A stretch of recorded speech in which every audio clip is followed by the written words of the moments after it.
Hello everybody. In the next few videos, we'll be taking you through various courses that you can pursue. And to start with, we'll be talking about CFA. So to give you an overview of the course, these exams are held by CFAI, that is the institute in the US. It focuses mostly on asset valuation and portfolio management. These are the two main areas that you'll be concentrating on throughout the course. The exams are computer based.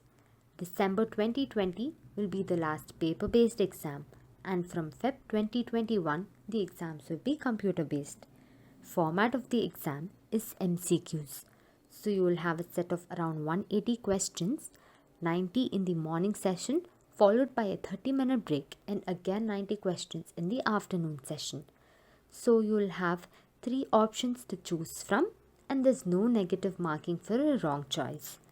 There are 3 levels, and the average pass percentage for each of these is between 40 to 50%. Next, talking about the eligibility criteria for the entry level, that is before you enroll for level 1 exams, you should be having a bachelor's degree, or you can also be a final year student. But make sure you're done with your undergrad before you enroll for level 2 exams. Next, you should have an international travel passport. So it's mandatory that you have an international passport. The last criteria is that you should be prepared to take your exams in English, as these exams are not available in other languages. So once you're done with your exams, to be eligible as a CFA charter holder, you should be gaining a professional work experience of 4 years, that is full-time and investment related. What we mean by full-time is that it should be paid, and it cannot be an internship, an articleship, or a monthly training. So once you're done with your exams, now you've also gained a professional work experience of 4 years. Next, you have to collect 2 to 3 reference letters from other CFA charter holders and submit it to the institute. So as you can see here, level 1 exams are available 4 times a year. That is in the months of February, May, August and November. However, level 2 and level 3 exams are available only twice a year. May and August for level 2, May and November for level 3 exams. This is a diagram from the official CFA website. It's giving out various scenarios and when you'll be eligible for the subsequent levels. Say you've given your level 1 in December 2020 and you pass. So you can give your level 2 in May 2021 and level 3 in November 2021. So you can pause your video here and have a look at it. These are the subjects that you will be studying across the course.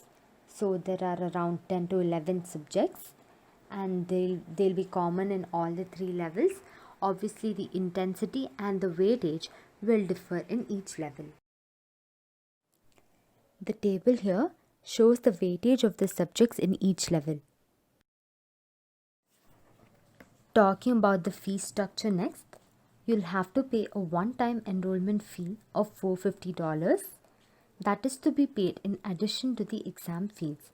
So like when you enroll for level 1, you'll have to pay a total of $700 plus $450 for the early registration. So it's only before level 1 that you pay the $450.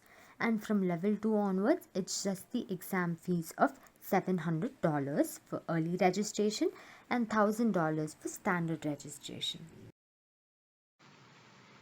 Now, I'll be clicking on each exam cycle and you can have a look at the registration fees and the deadline for the respective dates. So, the early registration for Feb 2021 is already closed and the standard registration is open till 7 December 2020, which is 1000 USD. Next is May 2021. The early registration fee of 700 is open till 3rd November 2020.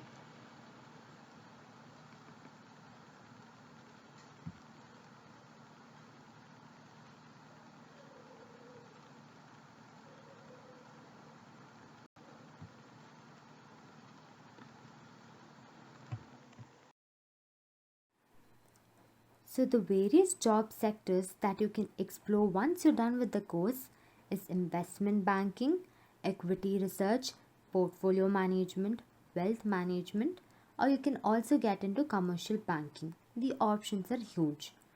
You can also start your job once you're done with level 1, but obviously your value increases after you qualify all the 3 levels. So there are a few additional points that I would like to take you through. The books that you could use is the Institute Study Material or the Schweitzer Material. Institute Study Material, you'll have to pay some extra dollars to get the hard copy, but you get the soft copy when you enroll for the exams, and the Schweitzer materials are easily available in the market. And next, the calculator that you have to mandatorily use are either of these, that is the Texas Instruments PA2 Plus or the HP 12C. Both of them are available on Amazon and Flipkart. So you can register for the CFA exams through this official website of the CFA Institute, that is www.cfainstitute.org. You can also reschedule your exam by paying an additional amount of $250. There are various scholarship programs available for which you'll have to check the official website. And as I mentioned earlier, there's no negative marking. And yeah, these are the formats. Like level 1, you'll be having MCQs. Level 2 will be comprehensive MCQs that will be given like huge paragraphs to read from, and then you'll have to choose options. And level 3 is a combination of both MCQs and written essays. Hope this video was useful. If you have any questions, please leave them below in the comment section.